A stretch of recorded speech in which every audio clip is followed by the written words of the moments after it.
ابو سفیان یہ تمام لوگوں کا مال تجارت لے کر جا رہے ہیں۔ یہاں ایک بات قابل توجہ ہے، عرب کے جاہل معاشرے میں بھی، بدو معاشرے میں بھی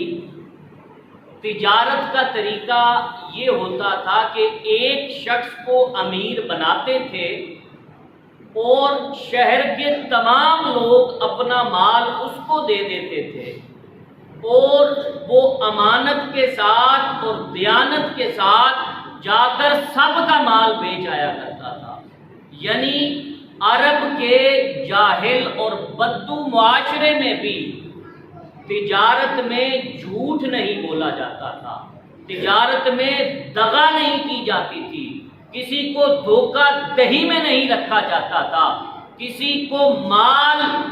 کا مال اگر زیادہ ہے تو اس کو منافع بھی زیادہ دیا جاتا تھا، اس کے ساتھ دو نمبری نہیں کی جاتی